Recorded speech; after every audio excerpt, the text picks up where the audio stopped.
Welcome to lecture 17 of MCS 472, a lecture on least squares, Chebyshev and Fourier. So we are going to do some Fourier analysis, uh, which is very appropriate for periodic data. But first we are going to look into approximations with Chebyshev polynomials. For both the Fourier and the Chebyshev, both approximations will be in the least square sense. So this fits into the regression, one of the tasks in the modeling view of data mining. So this lecture is more towards the mathematics. So we start with the orthogonality. So the first section defines the general mathematical setup. In the second and third section, we give two applications of this orthogonality. And then the lecture ends with some proposals for industrial type projects. Okay, so what are we considering? We are considering functions that we approximate, and we are working with an orthogonal basis. How do we define orthogonality? We define orthogonality by an inner product. So we have an interval and a basis of functions. The basis goes on forever. So in some sense, we are approximating functions by series. In the applications, an important question is when to stop. So the orthogonality is then defined that by the expression. So if you take the inner product of two basis functions, if they are the same, then you get 1. Otherwise, you get 0. So this is the generalization of orthogonal vectors from calculus. So this works for functions. So if we have an inner product and if we have the 0, 1 property of the basis function, then we have an orthogonal basis. What good does that do us? Well, we want to approximate a function, any function over the interval, by a series that consists of taking the basis functions multiplied with some coefficients. And the coefficients, if they are defined by the inner product of the function with the basis, then the least square approximation follows. How come? Well, we have a series, so this goes on forever, but we cannot afford to go on forever, so we truncate after the n plus 1 term, so we start to count from 0 here.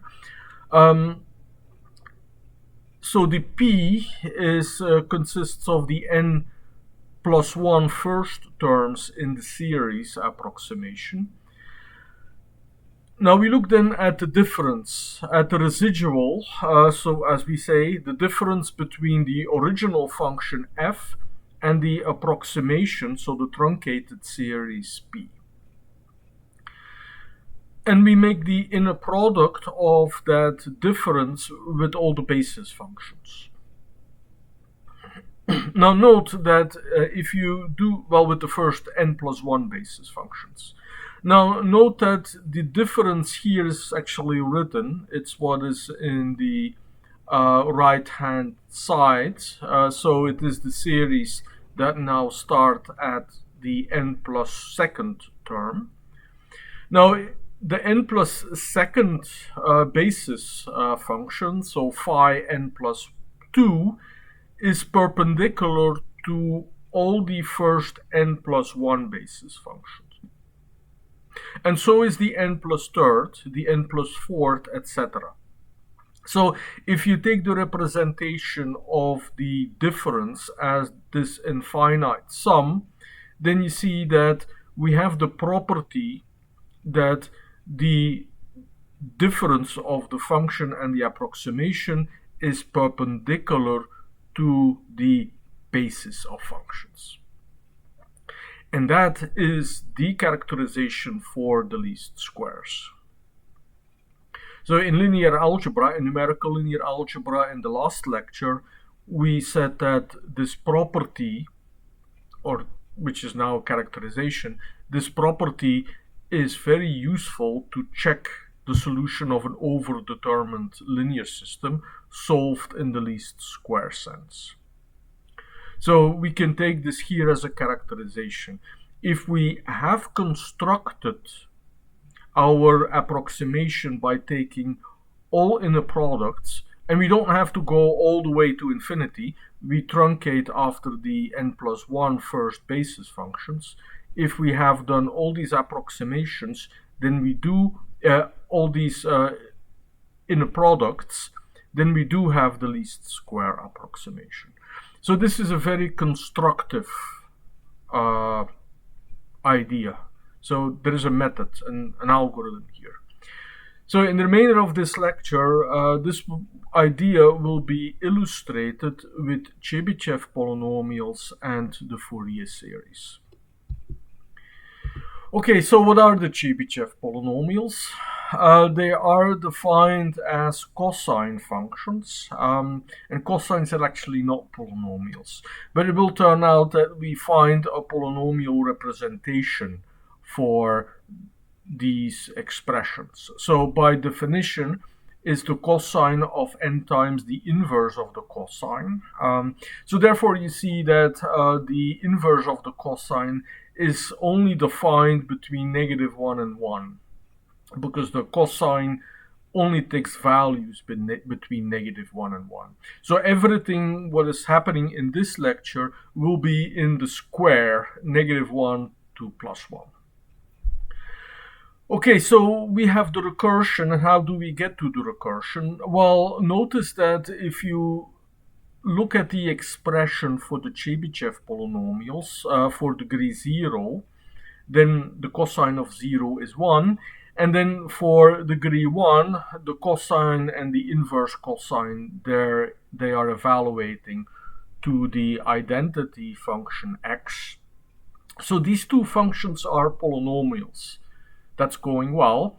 And then from trigonometry, we know these identities of the cosine of the sum of two angles and the cosine of the difference of two angles. If we add these two up, then we can write the product of two cosines as the sum of two cosines, where once we take the sum of the two angles and once we take the difference of the two angles. Now, if we apply this identity now for A equals n times the inverse cosine and B the inverse of the cosine, then at the left we have n+1, so the n+1th Chebyshev polynomial, and added to the n-1th Chebyshev polynomial. And here we have then the product of 2 times the nth Chebyshev polynomial multiplied with the cosine of b is actually x. So I hope you can see that it's a little bit unfortunate that the indexing is a little bit off, but in the recursion relation, we have the product of 2 times, so this is now the nth cosine, the nth Chebyshev polynomials multiplied by x, and that is equal to the sum of the n plus first plus the n minus first. So this is the justification for the recursion. So Chebyshev polynomials are both polynomials and there are cosine functions. So they are also, in a way, periodic. Okay, so here are the first 5 Chebyshev polynomials. And we can write them in matrix form. So what do we learn from this? Well, at the left we have the first 6 Chebyshev polynomials, and at the right, at the far right here, we have the standard basis. And in between is a triangular matrix. So this linear relation, this linear algebra relationship, translates how you can codify here the Chebyshev polynomials written in the standard monomial basis. And the transition between this rewrite is a lower triangular matrix, and lower triangular matrices with non-zero elements on the diagonal are invertible. If you take the inverse of the matrix, then you can write every polynomial in the standard basis as a linear combination of the Chebyshev polynomials. So that clarifies the first sentence on this slide. So any polynomial can be written in the Chebyshev polynomial basis.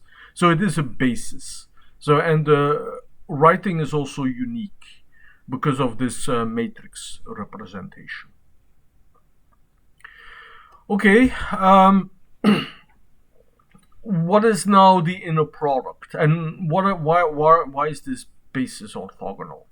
Well, here is the inner product. So it's an integral over the interval -1, 1 of the product of the functions divided by the square root of 1 minus x squared. And we have the scaling factor 2 over pi. We will verify this property numerically. So I'm not telling any lies, but now this is the definition of the inner product, for which we have the property that the inner product of two different Chebyshev polynomials equals 0. So therefore, the Chebyshev polynomials define an orthogonal basis. Okay, we have already the construction, the recipe now to construct least square approximations. So from the second slide, we have a series, we call them phi, our general basis. Here our basis consists of Chebyshev polynomials, where the coefficients are computed by the inner products.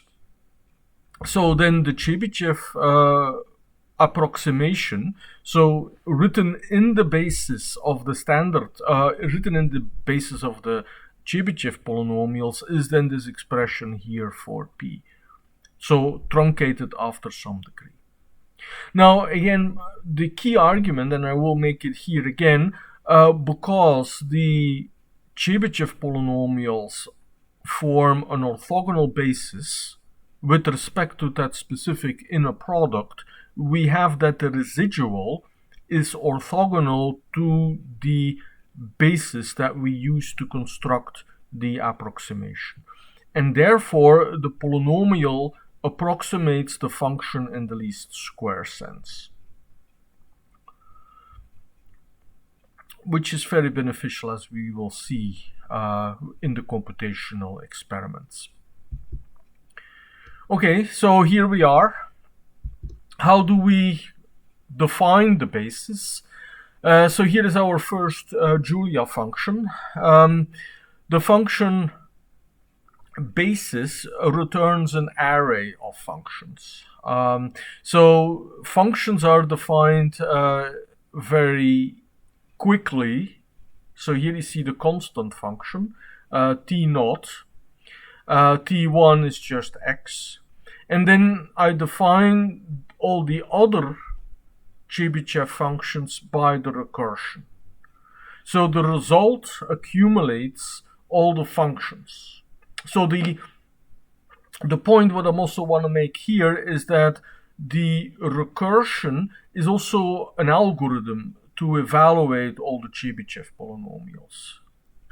It would be a very bad idea to expand all the Chebyshev polynomials in their monomial basis.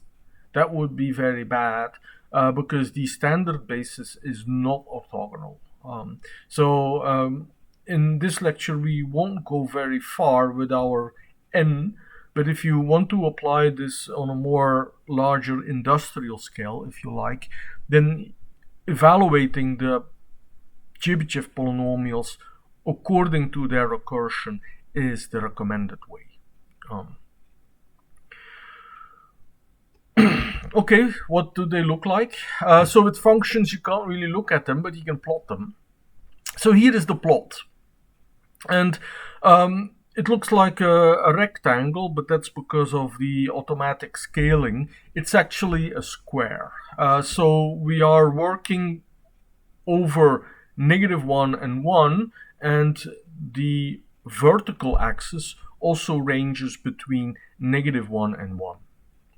So you see the top blue line, T0, is the constant 1. Then the red is x, so it's just a diagonal. And then we have the oscillating picture. So the T2 you see is a parabola.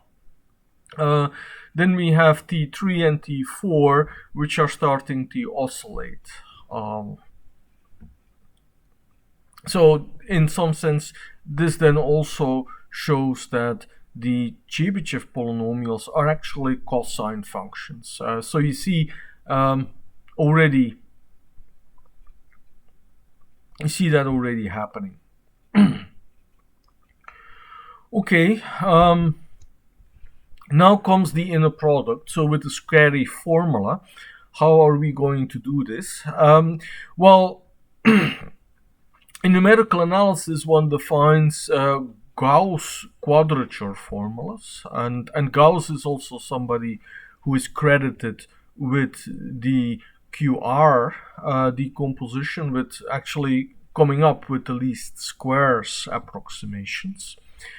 So one can define interpolation quadrature formulas that are of the highest algebraic degree of accuracy. And they work with orthogonal polynomials, and also that inner product is there used. So this is not a course in numerical analysis, so we are using the convenience of the packages that are available in Julia. So there is the fast Gauss quadrature that defines the Gauss-Chebyshev, the nodes and the weights. So I use here 16. Perhaps that's too much, perhaps that's too little, but we will see that it will work for us for the experiments that we will be doing. And the function inner product takes on input two functions and one variable, and it encapsulates this quadrature rule with the scaling factor 2 over pi. So the formula on top of the slide is translated into Julia code that we can verify. And how do we now verify? I told in the beginning, somehow kind of declaring that the Chebyshev polynomials form an orthogonal basis. So you have to take that for granted. And actually, we can now verify it. Verify it for the first 5 basis functions. So you see here the identity matrix. Although if you're not used to reading numerical analysis or numerical data in scientific format, you have to remember that we read the numbers backwards, and they are in scientific notation. So the off-diagonal elements are all below or at or just above machine precision. Now on the diagonal we have ones, except 2. So in some sense I was not completely correct with my definition of orthogonality. If you multiply the very first basis function, then actually you get 2. That also will explain why we divide the first coefficient by 2. Okay, then the rest is then applying the formula. The formula is here illustrated at the bottom of the slide. So we want to compute an approximation for a function, and as example I took the exponential. And what happens is that we just compute an array. So given the function and the array of basis functions, we compute all the coefficients by the inner products.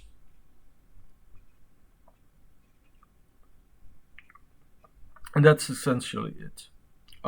Know here that I was a little bit confused myself. In Julia, every array has to start from 1. So it kind of looks that we start at 1 and we skip 0, but you see also I took the length of the basis. So that could be a confusion if you are using this convention.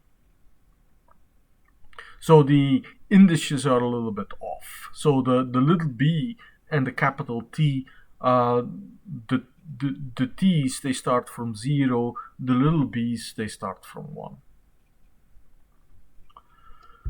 Okay, so I took a cubic approximation. So we have a polynomial truncated after the term n equals 3. So there are 4 coefficients, in a polynomial of degree 3. I took this because otherwise the exponential and the approximation are actually indistinguishable. So the plot then doesn't look what it's supposed to be. So we have actually done not that much work. We evaluated 4 integrals, and we have already a very good approximation. Here we look at the error. So the exponential is kind of growing faster for positive numbers. And you see that the error becomes almost 0 at 3 points. So these were the 3 intersection points. They actually should be 0, but the granularity of my plot is probably not accurate enough to capture the zeros.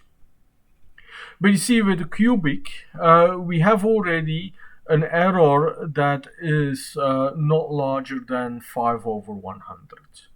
So that is already quite an accurate approximation of the exponential function over the interval -1, 1. 2 exercises.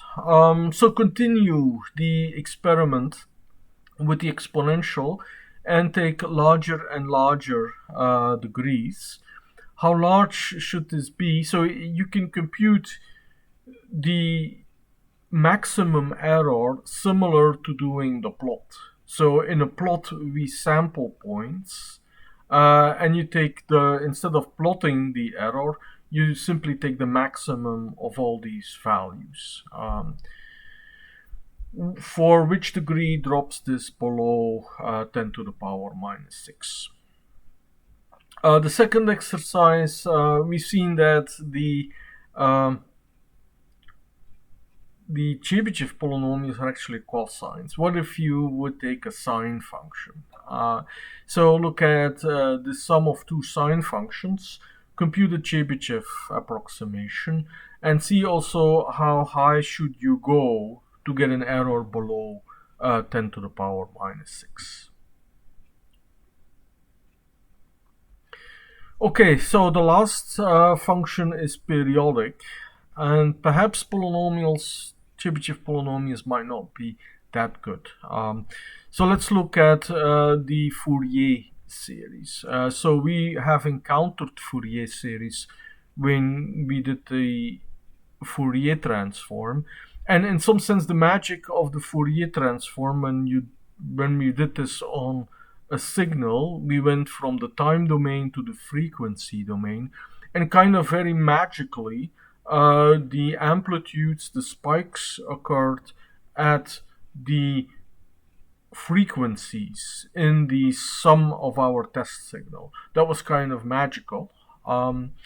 So now we can understand why that is. So what are we going to do?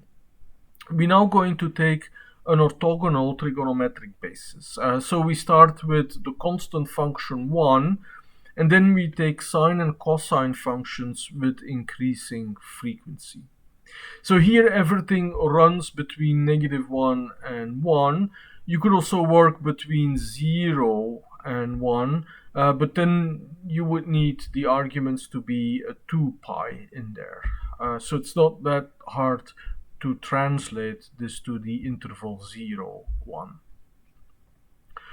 So I'm now stipulating that with respect to this inner product here, so it actually looks a lot friendlier. No 2 over pi factor, no scary square root 1 minus x squared in the denominator. So with respect to this inner product, we have an orthogonal basis. Okay, so that means that for any we have any sine and cosine, we have the sine and the cosine inner product is 0.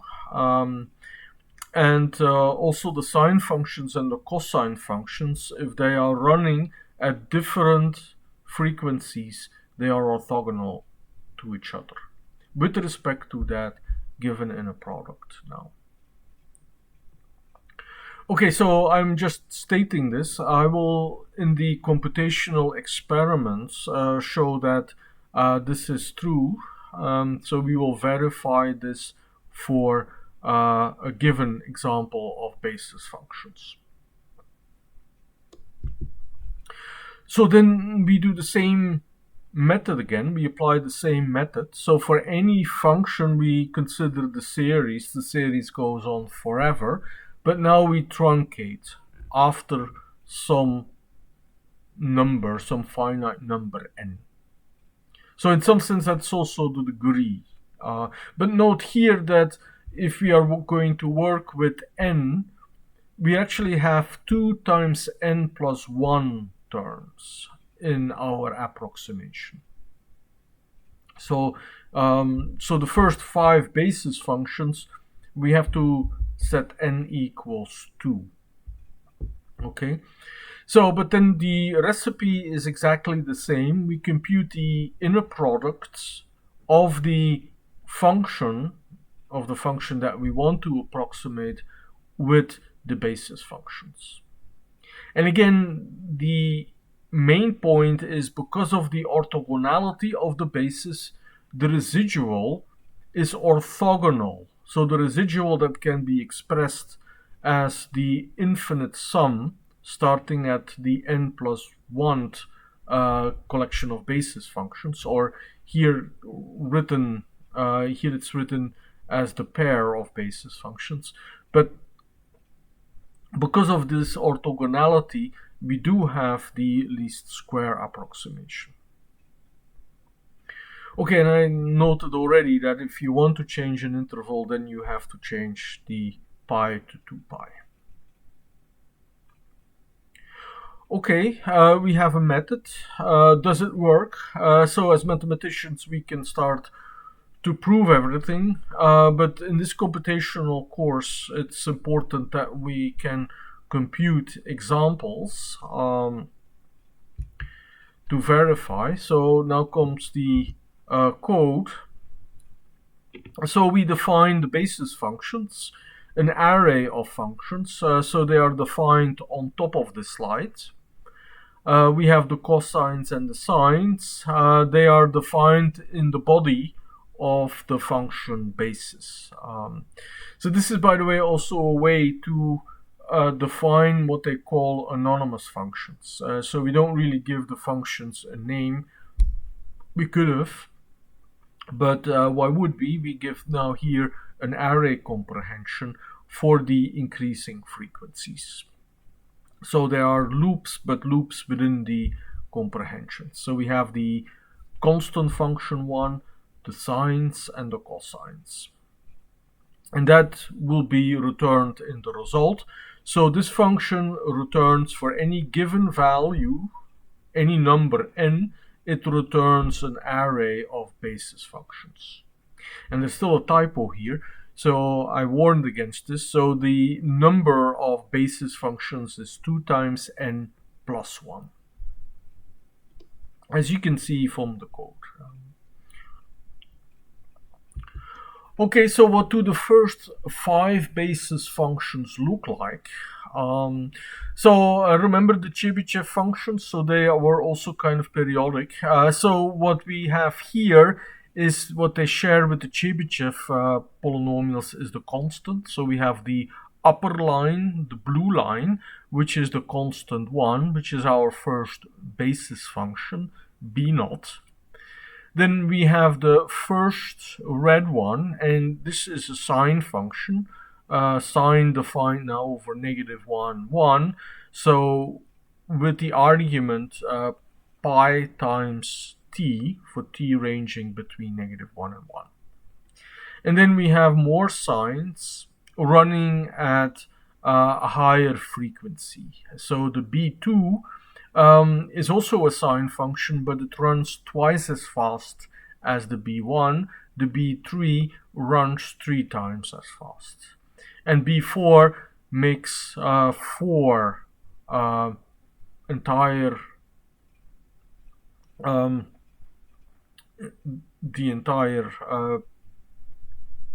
going through the entire range 4 times. So there are faster and faster functions. Okay, cool. Our inner product now. And here's something where things could go wrong, and I made that mistake when I prepared for it. So one can treat these Gauss quadrature rules as black box, but this is actually not a black box. So fortunately, there is also a Gauss-Legendre quadrature rule. Why is it not a black box? Because there is a weight function. So the Gaussian, the Gaussian-Chebyshev quadrature rule was very convenient for what we wanted to do first. Here I picked the Gauss-Legendre quadrature because the inner product also does not corresponds to what we are using. I felt quite secure and quite confident with the Gauss-Chebyshev quadrature rule. I'm actually not entirely confident that the Gauss-Legendre quadrature is actually the best way to compute all the inner products. I picked 32, and that will become clear why that might be necessary. So there is still some numerical analysis in there.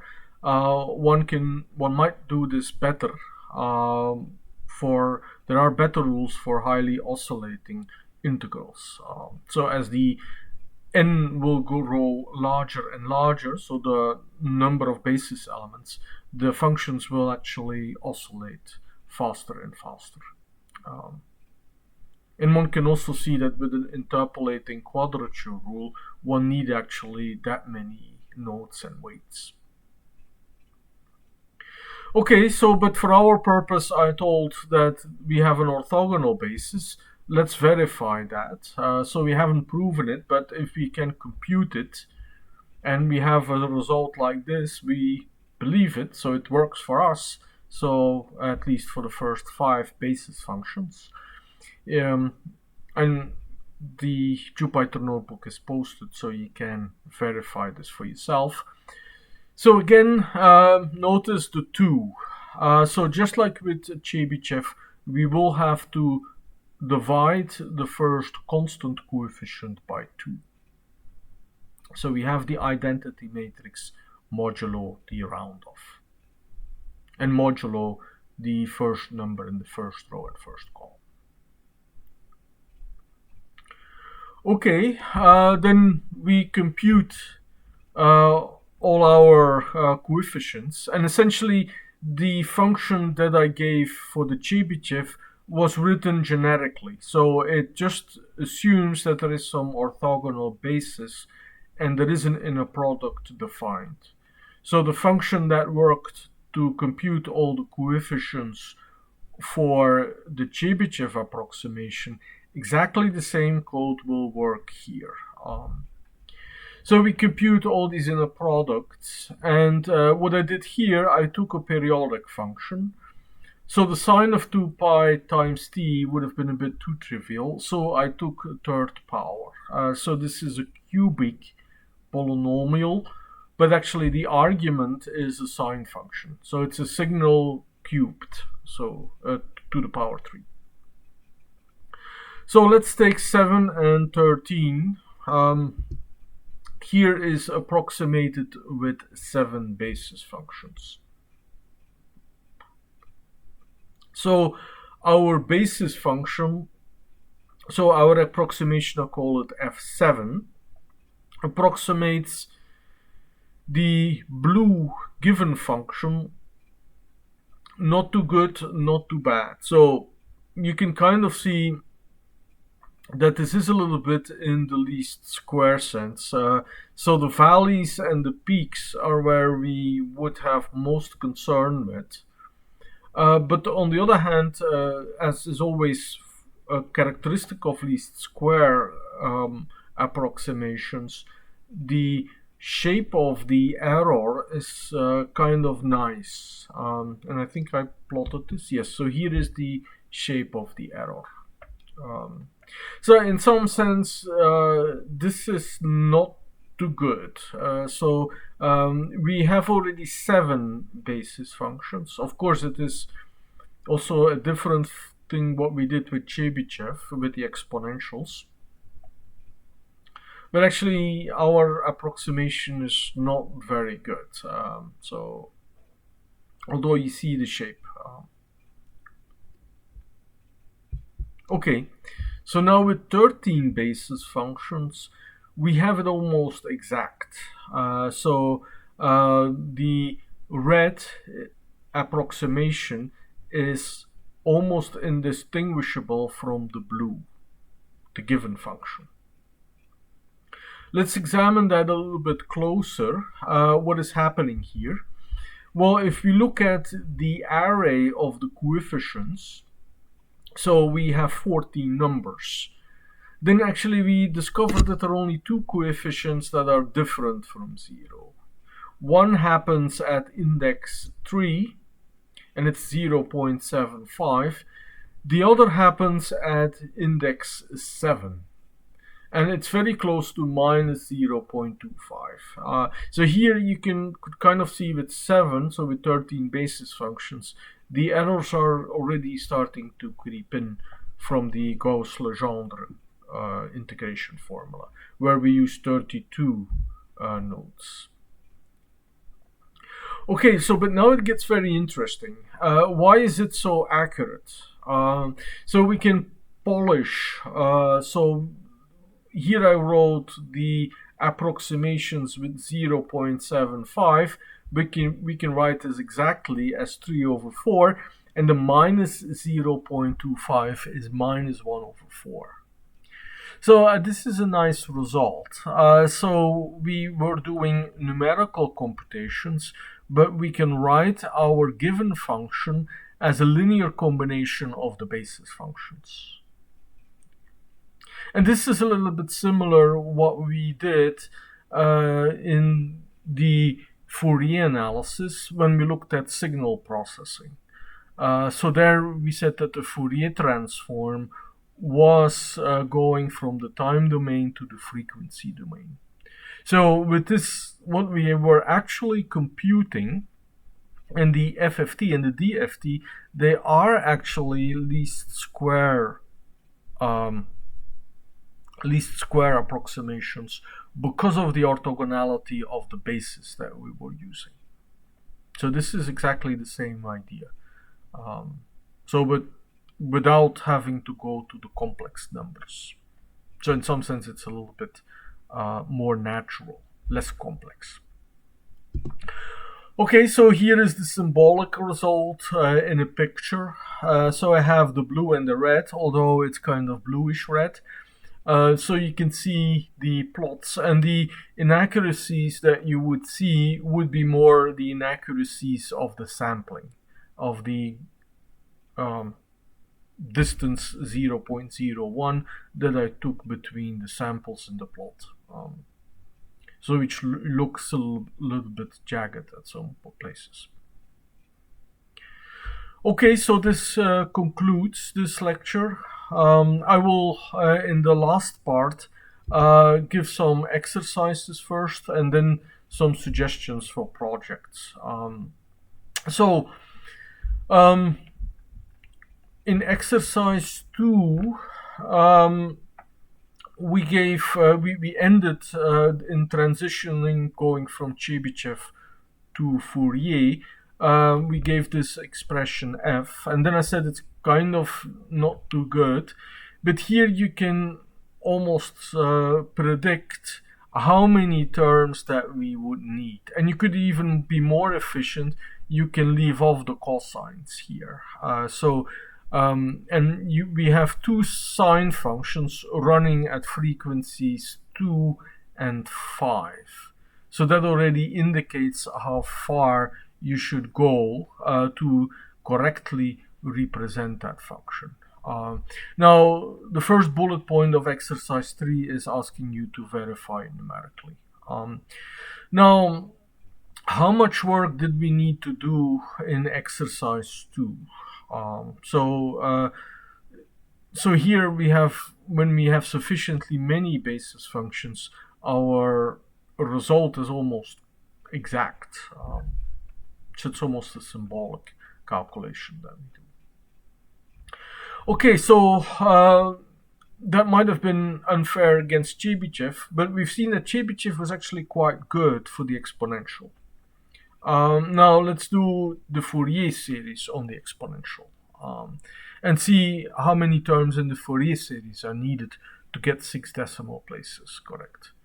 And also there compare. It could be that both of the methods need as much work. So the computational cost in constructing the approximation consists of the number of inner products, the number of numerical integrals that you have to evaluate. Okay, so what can we do now from an industrial perspective? Well, we looked at temperatures. So there are sources with data available that allow you to get for 1 year, and the year's temperatures are seasonal, they fluctuate. So that's a natural periodic phenomena. So you have the average temperature for every day of 1 year, and you can stick with your favorite location. Now fit the data with the trigonometric basis. Now there are 2 questions. So as you do the fitting, you have to make the decision how many terms to take in your Fourier series. You may, if you really want to be very accurate, you may want to extend your Gauss-Legendre quadrature rule. Instead of doing 32, take 64. So I should have said this also for the exercises. This is a lecture that fits into regression. So regression is a predictive model in the modeling view of data mining. So if you have it for 1 year, can you predict the seasonable temperatures in the other year? So you know what is the average temperature, say on the day 18 February 2021. How good is this for the average temperature of 18 February today, or say 2020? So how much does this have predictive value? And then this also puts the first item a little bit into perspective. As numerical analysts, we try to get as accurate as possible. But we always know that temperature fluctuations, especially in Chicago, one day it can be 50, the other day it can be 32 degrees or below freezing. So there are natural fluctuations. Um, so there is the accurate representation numerically for within a year, but then you then can also say, well, how accurate is it for year to year? This is then more the reality check. How good is this? And perhaps this periodic fit might be very good if you average things out. It could then be that if you want to predict the average monthly temperature, that this is actually quite a good model. Okay, so that's the data. Then there is Chebyshev. Perhaps you've ever wondered how did Chebyshev ever arrive at this notion of Chebyshev polynomial. So Chebyshev was interested in mechanisms.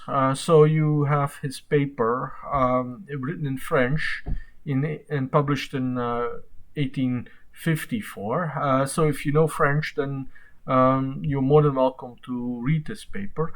But fortunately, there is a quite readable paper by Koncharov. You don't need to read the entire 50 pages.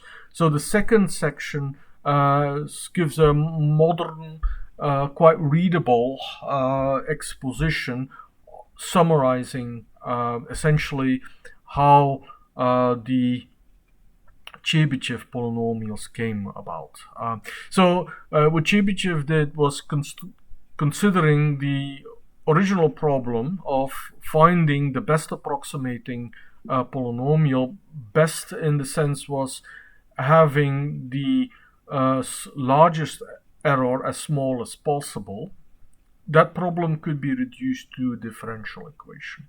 Now, if you have not taken a course in differential equations, then this might be a difficult project for you. But later in the course, we will still encounter differential equations. So you could see this as more a mathematical project. If somehow the statements that I made about the orthogonal basis and then just doing the computational verification might give you some kind of uneasy feeling as a mathematician, then this could be also a source to go more into theoretical depth. If you go for this could then be the second bullet point. The first bullet point asks you to explain in your own words the ideas of Chebyshev as being transcribed by Koncharov. I think the paper was actually even written in Russian, so there's another translation that was done.